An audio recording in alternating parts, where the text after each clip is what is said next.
자, 오늘 사도신경 10번째 마지막 시간입니다. 맨 마지막 부분 몸이 사는 것과 영원히 사는 것을 믿사옵나이다. 이 부분은 조금 간략하고 오늘은 주로 죄를 사하여 주시는 것 이것을 믿습니다. 이 부분에 초점을 맞춰서 말씀을 좀 나누겠습니다. 오늘 설교 제목은 이겁니다. 우리의 죄가 완전히 사해지는 것이 정말 사실입니까? 별것 아닌 것 같은 문장이지만 곱씹어 생각해 보면 이 부분에 대한 우리의 질문, 진짜 그럴까라고 하는 생각을 지울 수가 없어요. 내 인생의 죄가 정말 사해지는 게 맞느냐, 그리고 온 인류의 죄의 문제가 해결이 되는 게 맞느냐, 이 질문은 단순히 성경 속에 있는 교리의 영역에 머물지 않고요, 인간의 존재나 우리 인류의 역사, 그리고 사회 전반의 흐름, 이 속에 뿌리 깊게 내리고 있는 죄의 문제에 대해 흔드는 질문이에요. 왜냐하면 죄는요, 인류 역사에서 한 번도 사라진 적이 없습니다. 우리가 살고 있는 인간 사회 속에 죄 없던 세상 본 적이 없다는 거죠. 가장 오래되고 가장 끊을 수 없는 문제가 죄입니다. 역사를 거슬러 인간을 창조했던 창조의 시기, 아담과 하와의 시기를 생각해 봅시다. 그 가정에도 죄가 찾아오지 않습니까? 아들들, 가인과 아벨 사이에 형이 동생을 살인하는 살인사건이 창조 때 인류에 처음부터 있었어요. 그의 부모는 어떻습니까? 하나님이 하지 말라고 했던 선악과를 따먹음으로 온 인류의 죄가 번지게 되는 불순종의 죄를 짓게 되죠. 성경 밖, 그러니까 일반 사회죠. 일반 사회 속에서의 역사도 마찬가지입니다. 인류는 수천 년 동안요, 거짓, 탐욕, 또 뭐 배신, 폭력, 전쟁, 이거의 반복 아닙니까? 역사가요. 문명이 성장해도요, 뭔가 고상해 보여도요, 죄는 어떻게 될까요? 고상해지면 사람이. 죄도 지능화됩니다. 문명이 발전하면 죄가 없어질까? 아니요. 더 고도화됩니다. 아무도 모르게 더 지능적으로 사람들은 죄를 짓는다는 거죠. 그러니까 인간의 죄성은 개선되기는커녕 오히려 더 지능화되고 악독화 된다는 겁니다. 여러 법전들을 보면 법전이 만들어진 원래 이유가 뭘까요? 사람이 죄를 짓기 때문이에요.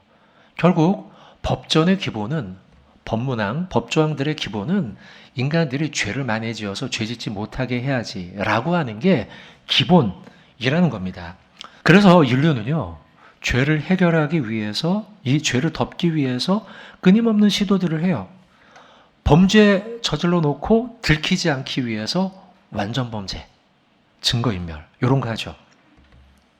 또 어떤 사람은요, 죄를 막 졌어요. 근데 그 죄 문제를 해결하려고 좋은 일을 해서 덮으려고 해요. 뭐 예를 들면 텔레비에 그런 거 나오잖아요. 아주 막 악덕 기업인데 악덕 기업의 이미지를 세탁하기 위해서 막 어디다 기부 막 많이 해가지고 그래가지고 좋은 회사처럼 보이기, 뭐 이런 뭐 텔레비의 기사들이나 뭐 보잖아요, 그죠? 그러니까 죄를 덮기 위해 착한 일을 막 하는 거죠. 또 어떤 사람은요, 종교적인 의식으로 마음의 불안을 잠재우기도 합니다. 뭐 기독교 말고 다른 종교들도 있잖아요.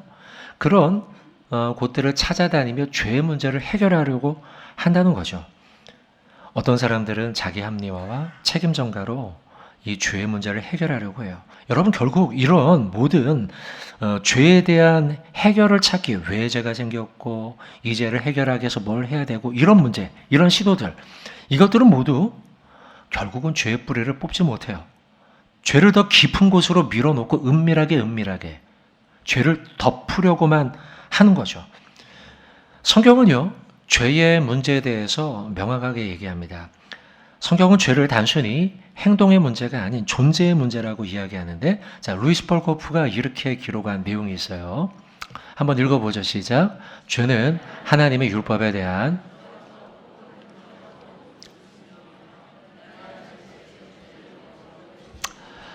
그러니까 죄는 뭐냐? 성경이 일반적으로 얘기하는 게 불순종을 얘기하죠. 하나님의 말씀에 따르지 않는 것. 긍정적이든 부정적. 이 말은 하세요 했는데 안 하는 거. 하지 마세요 했는데 했는 거. 결국은 다 불순종. 이 불순종이 죄예요. 근데 이것은 인간의 전체 존재 영역을 오염시켰다는 거예요. 그러니까 죄는 존재적인 문제예요. 나의 죄성, 죄인이라고 하는 존재. 인간은 죄를 짓는 존재라고 하는 행동의 문제 이전에 죄 안에 갇혀있는 존재, 죄의 굴레 속에 갇혀있는 존재, 마치 오랏줄에 묵혀서 죄에 꼼짝달싹 못하는 노예가 된 상태, 존재 문제라는 거죠. 그래서 우리는 죄에 갇혀버린 존재가 되어 죄를 짓고 난 다음 우리의 문제는 죄책감에 쌓인다는 거예요. 밤에 누울 때 머릿속에서 반복되는 죄책감, 죄의식, 오늘 했던 그 일들에 대한 후회, 근심, 없어질 쯤하면 또다시 불현듯 떠오르고 죄의 문제는 우리의 평생을 따라다니고 죄책감은 우리의 마음에서 지울 수 없는 그 죄. 자, 여러분 지금 제가 여러분에게 설명드리고 있는 이 모든 것들은 죄는 우리 온 인류 역사 속에서 한 번도 끊어내지 못한 지독한 놈이라는 거예요. 근데 질문을 제가 설교의 제목에 던졌죠. 설교의 제목이 뭐였어요? 정말 우리에게서 죄가 정말 해결되는 게 맞냐? 인류 역사상 한 번도 그런 일을 이룬 적이 없는데 진짜 우리가 죄 문제 해결함 받는 것 맞냐? 이거에 대한 이야기예요. 자, 오늘 이 부분에 대해서 먼저 시편 32편에 있는 말씀을 좀 보면서 좀 설교를 하도록 하겠습니다. 일단 시편 32편 1절 같이 한번 읽어보고 말씀 계속 나눕니다. 시작. 허물의 사함을 받고. 자, 우리는 지금 사도신경을 보고 있어요. 죄를 사하여 주시는 것을 믿습니다. 이것을 보고 있는데 여기에 대한 해답이 시편 32편에 나와요. 이 해답 시편 32편은 다윗이 지은 시입니다. 다윗은 밧세바 사건 이후에 큰 죄책감에 사로잡히게 됩니다. 나단 선지자의 책망을 듣고 회개하고 기록한 시가 시편 32편입니다.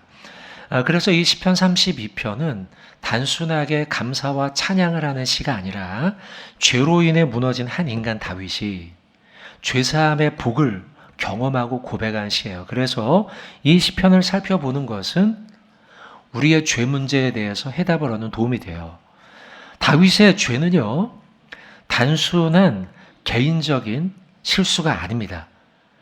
다윗이 저지른 밧세바 우리아의 사건은 다양한 측면에서 지저분한 죄악상을 보여주고요. 또 그에 따른 끔찍한 결과가 있었던 게 그러니까 되게 심각한 죄라는 거죠. 심각한 죄. 첫째, 그의 범죄는 정치 권력형 죄였습니다. 다윗은요, 왕의 권력을 가지고 이미 결혼한 밧세바를 취한 거예요.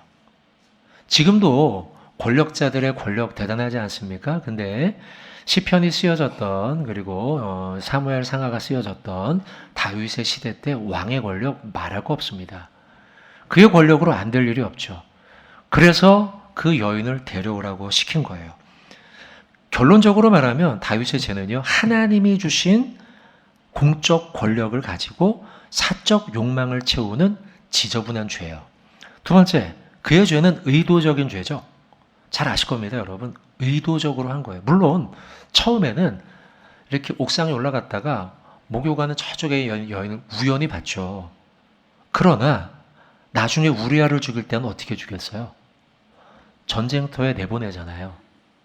전쟁터에 내보냈다가 다른 사람들 다 짜고 우리아 혼자 남고 나머지만 싹 빠졌죠.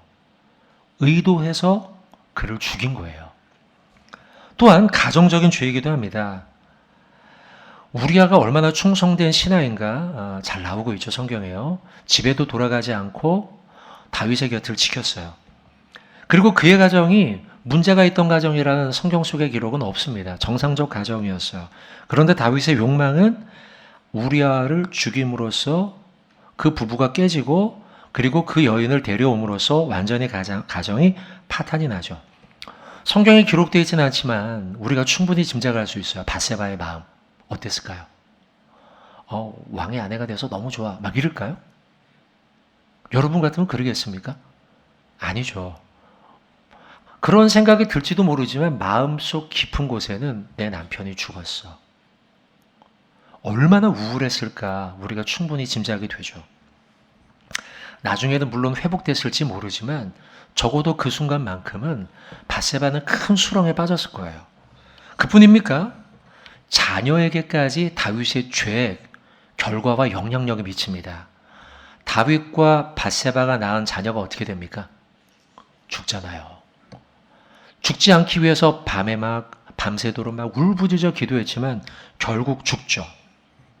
슬픔 앞에서 두 사람, 밧세바나 다윗이나 서로를 어떤 얼굴로 표정으로 바라봤을까? 쳐다보지도 못하지 않았을까?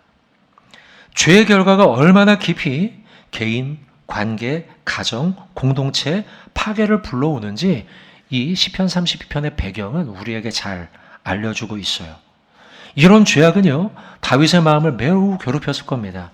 처음엔 욕망으로 시작되어서 즐거웠겠지만 시간이 지나 나단의 책망을 듣고 정신을 차리고 보니 다윗은 자신의 죄가 방금 우리가 본 것처럼 얼마나 무겁고 지저분한지 알았을 거예요. 과연 내가 이 문제 해결될 수 있을까? 괴로웠을 거예요. 나단이 다윗을 보고 바로 당신이 그런 죄인입니다 이야기할 때에 다윗은 정말 머리를 쾅 들이받은 것 같았을 거예요. 아마 사울왕에게 왕 되기 전에 쫓겼잖아요. 그때 너무 우울했을 텐데 다윗이요. 언제 끝나지? 이 슬픈 현실이 언제 끝나지? 이랬겠지만 저는 이 밧세바의 사건 이후에 다윗이 더 깊은 수렁에 빠졌을 거라고 생각해요. 죄의 무게. 죄의 무게. 내가 이런 존재였나? 내가 이러려고 왕이 됐나? 하나님이 나한테 기름 부었는데 나 왜 이 모양이야? 내가 낳은 아이가 죽었어. 내가 우리아를 죽이다니. 그것도 의도적으로, 내 권력으로, 하나님이 주신 힘인데. 얼마나 다윗이 괴로웠을까? 시편 51편 몇 구절을 한번 보는데요. 읽어보면서 그의 마음을 짐작해 보죠. 한번. 시편 51편 3절입니다. 같이 한번 읽겠습니다. 물은 나는 이 한 구절이 벌써 탁 보여주지 않습니까? 죄가가 내 옆에 항상 있다는 거예요. 아침에 일어나면 죽은 아이가 떠올랐을 거고 충성스러웠던 우리아의 얼굴이 떠올랐겠죠. 시편 51편 7절도 한번 보겠습니다. 같이 읽겠습니다. 우슬초로 나를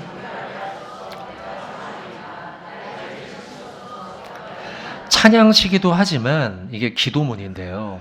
이 기도를 할 때 어떻게 기도했을까? 그냥 맹맹하게 읽지 않았을 거예요. 눈물을 흘리고 절규했을 거예요. 우리가 아는 것처럼 다윗이 침상에 젖도록 눈물로 통곡했다고 하지 않습니까? 그처럼 다윗은 그 죄에 억눌리는 무게감, 시편 51편 10절도 한번 읽어보겠습니다. 10절 시작. 하나님이여 내 속에 이게 그가 정말 바라던 바예요. 근데 이 시편을 쓰면서 이제 51편이죠. 이게 51편과 32편 짝인데 쓰면서 다윗은 깨달은 거예요. 이미 깨달았어요. 이때요. 내 죄책 너무 무겁지만 하나님이 이 문제를 해결해 주실 수 있는 유일한 분이구나 깨달았어요. 그리고 난 다음 그는요, 죄가 해결되는 순간 죄 사함의 은혜를 경험합니다. 그러고 오늘 본문이죠. 시편 32편 1절 2절 아까 한번 읽었는데 한 번 더 보죠. 1절 2절 시편 시작. 허물의 사함을 받고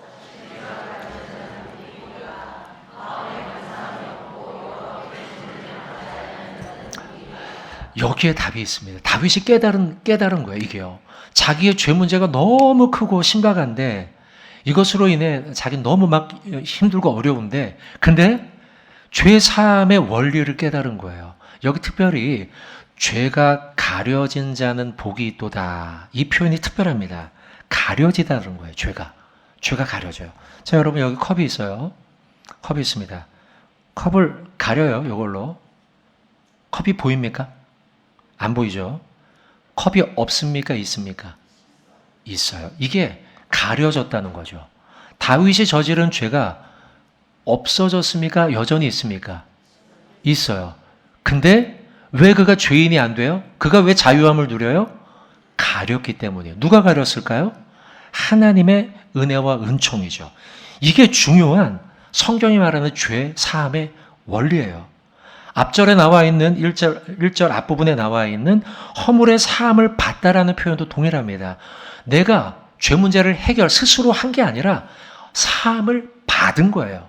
내가 한 게 아니에요. 나의 의로움으로, 아까 잠깐 이야기한 것처럼 회사의 이미지를 세탁하기 위해서 좋은 일을 한다고, 내가 한다고 해결되는 게 아니라는 거예요. 우리도 개인도 마찬가지예요. 내가 실컷 나쁜 짓 많이 하고 좋은 일 몇 번 한다고 해서 뇌 죄가 없어지는 게 아니라는 거죠. 여전히 남아있지만 하나님의 자비와 은총과 은혜로 인해 덮어지고 가려지는 거라는 거죠. 다윗은 그걸 분명히 알았어요. 자신이 여전히 밧세바와 우리에게 씻을 수 없는 죄를 지은 파렴치한 인간임이 여전하지만 하나님의 은혜를 깨달은 거죠. 하나님의 사해 주심을 받고 부끄러운 죄를 가려주심으로 하나님께 정죄당하지 않으며 하나님이 그 역시 위로해주고 회복시킬 것을 믿은 거예요. 이런 죄 사함의 원리는요, 신약으로 넘어가면 로마서 8장 다윗의 이신칭의, 이신 믿음으로써 칭의, 의롭다 칭함을 받는 것이죠. 이신칭의, 이 신학으로 넘어가게 됩니다. 로마서 8장 1절 같이 한번 읽어보겠습니다. 로마서 8장 1절 시작. 그러므로 이제 그리스도 예수 안에 있다라는 말이 그리스도를 믿는 믿음을 얘기하는 겁니다. 그 믿음 안에 있다라는 거예요. 이신 믿음으로써, 예수 안에 있음으로써 정죄함이 없다, 의롭다 칭함을 받는다 라는 것이죠. 이신칭의 신학에는 두 가지 중요한 포인트가 있습니다. 첫째, 죄의 용서가 우리의 선행과 노력으로 되지 않는다는 거죠. 도덕적 개선으로 얻어지는 게 아니라는 거예요. 선행을 해가든 뉘우치는 감정이 있었든 시간이 지나든 사라지지 않아요. 여전히 죄책은 남아있어요. 책임은 남아있다는 거죠. 토마스 홉스의 이기적인 인간이든 불공정 사회든 결국 인간의 힘으로 사회적인 제도로 죄의 문제는 결코 해결되지 않아요. 자, 그러면 두 번째, 무엇으로 해결될까요? 다 아시는 대로 그리스도의 의로움으로 우리에게 의로움이 전가되는 거예요. 이걸 고린도후서 5장 21절. 자, 한번 보세요. 고린도후서 5장. 이 구절 가운데 여러분 생각하기에 중요한 단어가 뭐라고 생각하십니까?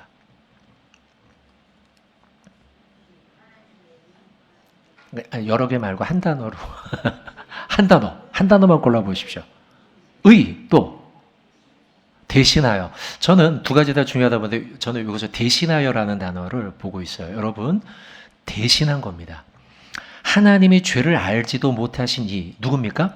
예수 그리스도죠. 그분을 우리의 죄를 대신해서 그분에게 죄를 뒤집어 씌운 거예요. 그분이 우리의 죄를 대신 담당한 거예요. 그래서 우리가 하나님의 의로운 자로 칭함받게 되었다라는 것이 이 고린도후서 5장 21절의 말씀이에요. 그 안에서 하나님의 의가 되려 하심이라, 이 말씀 예수 그리스도 안에서 의로운 자로 삼아주신다. 곧 예수님의 의를 믿는 자녀들인 우리에게 대신 전가한다. 우리가 그분의 의로움을 덧입게 되는 거예요. 루이스 벌코프의 언급을 다시 한번 볼 텐데요. 읽어보시죠, 같이. 루이스 벌코프의 이야기입니다. 칭의는 인간의 어떠함에 근거하지 않고, 그러니까 우리가 착한 일을 했느냐, 나쁜 일을 적게 했느냐, 여기에 근거하지 않고, 왜냐하면 우리는 평생 살며 진짜 죄 많이 집니다. 많이 짓기 때문에 그걸로는 해결이 안 된다는 거예요. 의로운 자는, 칭의는. 그럼 뭘로 가능하냐? 그리스도의 의에 근거한, 우리가 그리스도의 의를 대신 받은 거예요. 여기에 대한 사법적 선언이 바로 너는 의로운 자야, 칭의라는 것입니다. 성경 속에 그 다음 구절도 한번 보여주시겠습니까? 중요한 표현인데요. 그래서 우리 성도는 어떤 존재냐? 죄를 지었습니다. 그러나 죄인은 아니에요. 아까 컵이 여전히 남아있죠. 그러나 죄인은 가려졌기 때문에요. 정죄를 받아 마땅해요. 그러나 결코 정죄에 당하지 않는 자가 우리 하나님을 믿는 성도들의 존재라는 거죠. 성경에는요, 죄 문제에 대해서 이런 자유와 해방을 누린 사람들의 이야기가 정말 계속 나옵니다. 죄 많은 사람들인데 그 성경 속에 나오는 위대한 인물들. 근데 그들이 그리스도의 의로움에 전가되어 그 죄가 덮어지고 가려지는 거죠. 성도 여러분, 다시 여러분들에게 설교의 제목으로 질문합니다. 우리의 죄가 완전히 사해지는 것이 정말 사실입니까? 사실입니다. 왜요? 원리가 뭡니까? 내가 의로운 행위로 덮는 게 아니라요. 예수 그리스도의 십자가의 보혈이 그걸 덮어주고 가려주는 거예요. 그래서 우리의 죄 문제가 완전히 해결되는 거예요. 우린 오늘 사도신경의 마지막 고백이죠. 죄를 사하여 주시는 것을 믿습니다. 이 고백. 죄가 없는 것이 아니지만 예수님의 십자가 보혈의 은총으로 가려져서 죄가 없다고 하나님께서 판결하시는 거죠. 시편 30편 다윗의 이야기를 봤는데요. 물론 죄가 없어지진 않았어요. 그러나 다윗은 자유함을 그때부터 느끼기 시작합니다. 누리기 시작합니다.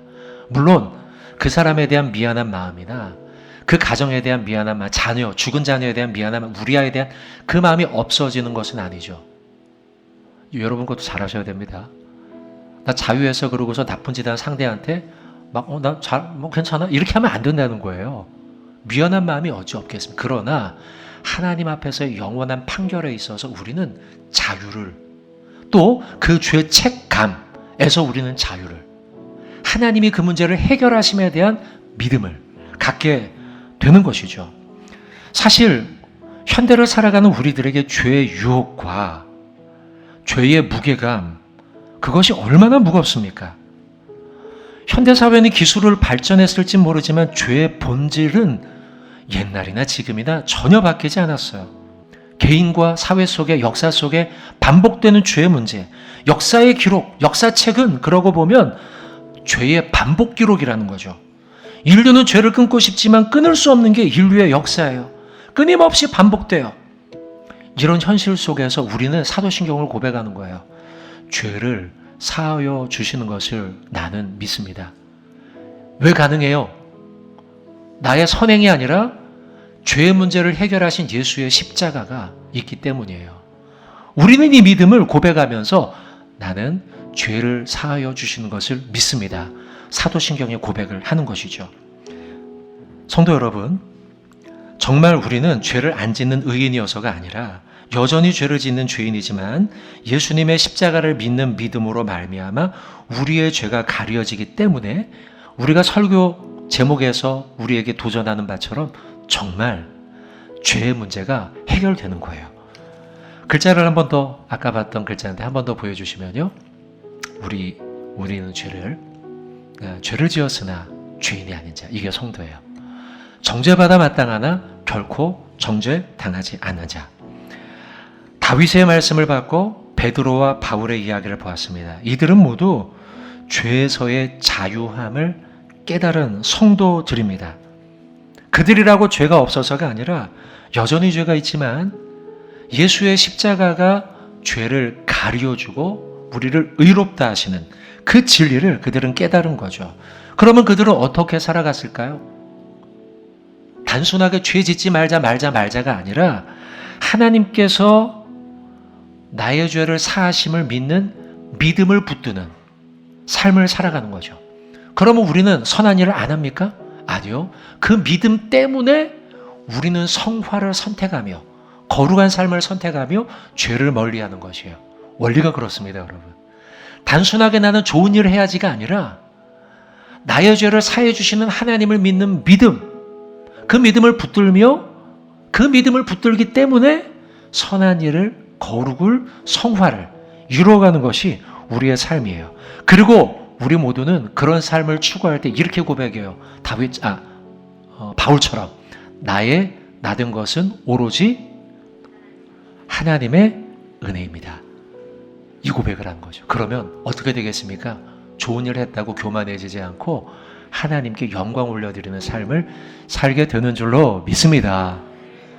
우리 모두 그렇게 살아가시길 주님의 이름으로 축원을 드립니다.